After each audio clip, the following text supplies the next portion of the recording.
Hey everybody, it's the Beardy again, bringing you Beardy's books for Wednesday, August 24th, 2016.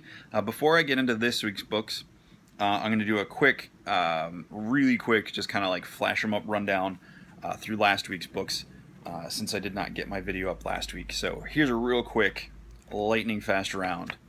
Suicide Squad #1, first issue following the Rebirth one-shot, art by Jim Lee. Pretty interesting. It's pretty much the cast from the movie, although it's slightly different. But yeah, definitely check it out if you're into Harley Quinn, Suicide Squad, or any of the characters from that team. Next up, Mockingbird 6.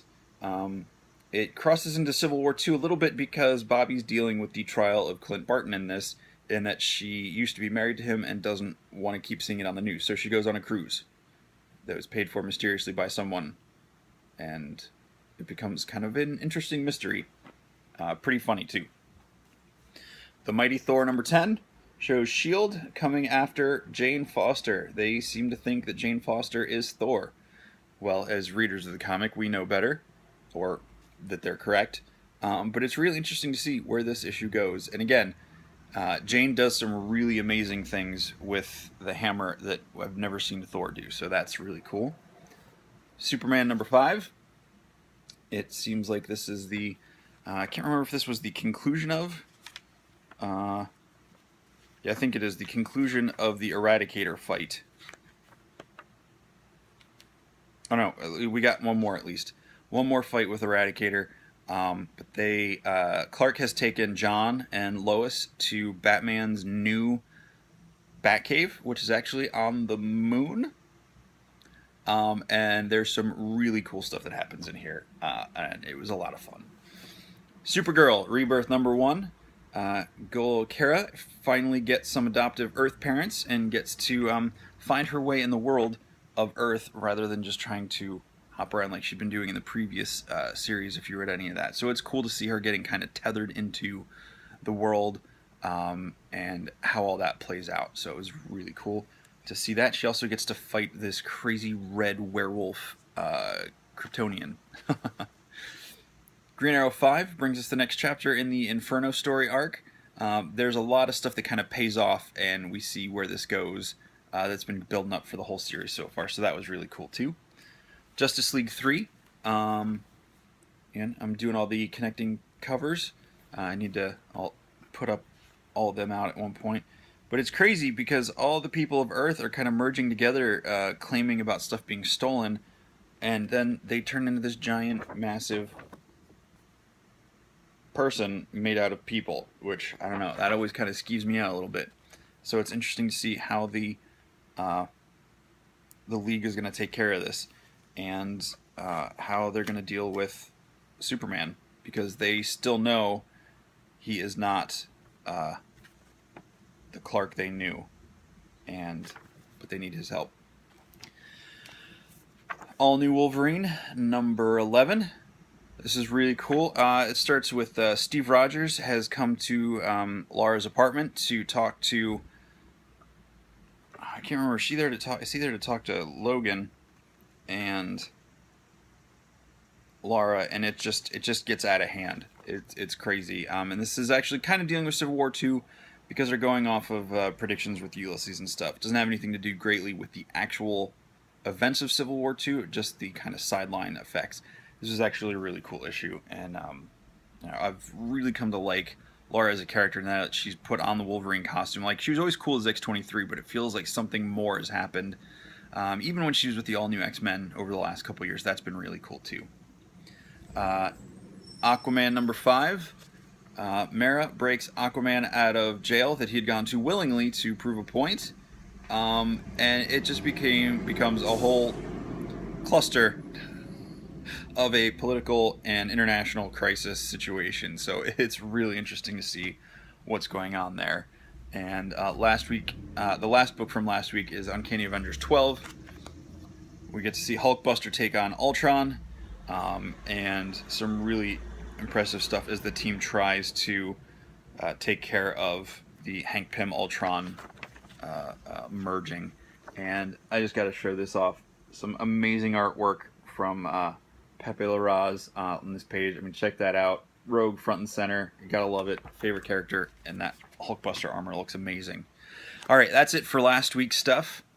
Now we will get into what you're really here to watch, which is the new comic book haul for Wednesday, August 24th, 2016. And we're going to start off this week with another DC Rebirth, Blue Beetle #1. Now this is a character I know virtually nothing about other than he exists. And there's some sort of scarab beetle connection. I still thoroughly enjoyed the issue. If you've never read it but want to check it out, it's definitely cool. Teenage character Jamie Reyes is got this possibly alien tech device that's kind of fused to his spinal cord that is the blue scarab that makes him into the Blue Beetle. And he's dealing with billionaire industrialist sideline superhero Ted Kord is helping him out, kind of calling the shots, helping him be the hero. And it was really cool because he gets called out by these two supervillains, and he has to go intervene. They've kept a bunch of people hostage at a diner, and they called out for Blue Beetle. And the wacky banter between Ted Kord and Jamie Reyes was good, and then just went on too long. Like, they kept going off on how strained their relationship was. They kind of pushed that a little too hard, in my opinion. It definitely went on for at least a page or two longer than it needed to. They could have done something else there. But hey, overall I liked it. Teenage hero trying to come into his own, actually doesn't want to have anything to do with it. You kind of got to love those reluctant heroes. So I don't know if it's something I'm going to be getting long term, but I might check out the next issue or two just to see kind of where things go and give you my thoughts on it. Next up, one I've definitely been enjoying since the rollback to the 900 numbers, Action Comics. This is the conclusion of the Doomsday fight that's been going on pretty much since the series kind of recalibrated a couple months ago. And it's really cool. You get to see Wonder Woman comes into action here. She helps out Superman. And again, this is the Superman that none of these characters know. This is not the Clark that they've been fighting with since they formed the Justice League. This is the Clark who we all know fought Doomsday back, in the 90s. And none of them have experienced that version of Clark. So it's really cool seeing all that. And again, Clark's family, John and Lois, are all play a part into this. And I really like that. Seeing him as a father and a husband and all that while doing all these other things is really cool. And why he's so driven to beat Doomsday this time and not repeating the past. So it's a really cool issue. And like most things with comics, the story ends, but there's definitely threads established of things that happen here that are going to play out later on down the road. So Action Comics 962, definitely check that out if you are a Superman fan. Archie #11 up next. It's the Battle of the Bands, being led by the rivalry between Betty and Veronica this time. So the girls take a little more center stage this issue, no pun intended. And it's really cool. I really like this series. Mark Waid is really writing these characters well. It's cool seeing a progressive story going on in Archie as far as things that happened last issue or the first issue come back and have an effect on what's going on here. And these characters are written like actual people. Like, I love the old Archies, and not that they weren't real characters and people in themselves, but it's a lot more than just filling up an issue with gags. There's definitely gags and stuff in here, but it's the story's actually moving forward and making an impact, and I really like what they're doing there. So yeah.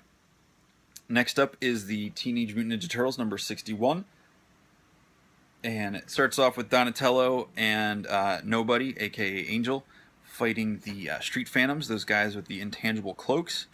They came up with some ways of countering them. And then it goes into the bulk of the issue is essentially as Michelangelo describes it, a war council, as the Turtles, Splinter, April, Casey, Angel, all, and this new character, Jenica,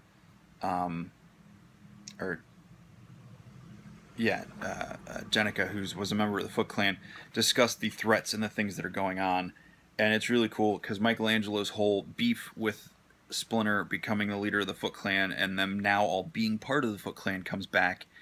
And it's really cool. Again, they're really moving these characters forward and developing things, and not just throwing stuff off to the sideline like old sitcoms when a family would get a dog one episode and then you'd never see the dog again. These comics are not doing that. The Turtles series has been fantastic over the last 4 or 5 years, however it's been going on, and I cannot recommend this book strongly enough. So if you've not read it, but you like the Turtles, go to your local shop, come to our shop, get the books. There's hardcovers available, volume 1 and 2 hardcover, and I believe there's up to 14 or 15 of the trades that cover everything that's been out so far. So definitely check out the IDW's Ninja Turtles that started a couple years ago. It's really good. Next up is Extraordinary X-Men number 13. It's the first issue since the Apocalypse Wars have ended, and this issue features Magic and eventually Storm going in search of Spana, or Sapna, I'm not sure how to pronounce that name, the new younger mutant that Magic had befriended while they were in Limbo in X-Haven, since they can't live on regular Earth because of the Terrigen Mist is killing and poisoning every mutant. So it's just really interesting as they try to find her. They find some of these crazy looking characters later on. Meanwhile, Iceman and Nightcrawler are off on an adventure trying to find Colossus that they brought back from current timeline. Colossus, who had gone into the future and brought back, is now Apocalypse's Horseman of War. So they're trying to find him to bring him back to X-Haven because Forge is trying to reverse engineer a cure from a weakened and prisoner version of Apocalypse himself from that same future. So it's crazy. So there is an actual full-on manifestation of Apocalypse in the current timeline, trapped in Limbo with the X-Men. So even though Apocalypse Wars is over, that has me more interested than what was going on in the previous issues, to see where that's all going to go. You get some great X-Men banter and things going on between Iceman and Nightcrawler, some kind of classic vibe stuff I like. But I can't wait for the X-Men to return to the real world and deal with everything that's going on there. My manager and I were talking about this yesterday, how it just feels like there's a lot more issues and things the X-Men could be dealing with than just surviving. It feels like every couple years, they don't know what to do with them, so they make some crazy thing up. Something has happened that is forcing the X-Men to fight for their bare survival, so they don't get to deal with any of the larger issues that the X-Men have come to represent over the several decades they've been around. So I can't wait to see where they get back to that. Meanwhile, I do like the classic X-Men feel of the character interactions, if not the things they're dealing with. So definitely a really cool issue. And my number one pick for the week is Wonder Woman number 5. I really dig this cover. Like, it's really simple, but I love the kind of repeated warrior motif going on in the background here, with the Greek kind of stylized designs there running along underneath it, and just Wonder Woman there holding the fort. This is a really good issue, continuing on the Lies storyline. So this is part 3 of the current era timeline, where Wonder Woman is dealing with, she's with Cheetah. She's in Bunda, a fictional character in a country in Africa. Steve Trevor's also held captive by a villain there who has his fingers in the past of Cheetah. And there's this really cool moment where Wonder Woman is talking to Cheetah. They're actually having a conversation and dealing with each other instead of fighting, which I thought was really cool. And it seems that Wonder Woman's getting these flashes and twists with her memory. So it seems like they're addressing and dealing with maybe some of the discrepancies or things that don't line up with this new 52 iteration of Wonder Woman, which this is, I still call her that, even though it's going into Rebirth and the pre-Flashpoint Wonder Woman that was the Wonder Woman for so long. So, which is essentially still her, but we now know from the DC Universe Rebirth one-shot that at least 10 years and things have been altered with by someone, and it seems like Wonder Woman is full-on aware that something has been messed up and she knows something is wrong. Not to mention all the things that are going on with the big baddie in this, that we finally get to meet in this issue and see where things are going. So anyway, that's it for today. Beardy's Books, August 24th, 2016. Head out to your local shop, come to Comics Connection, and we'll catch you guys next time.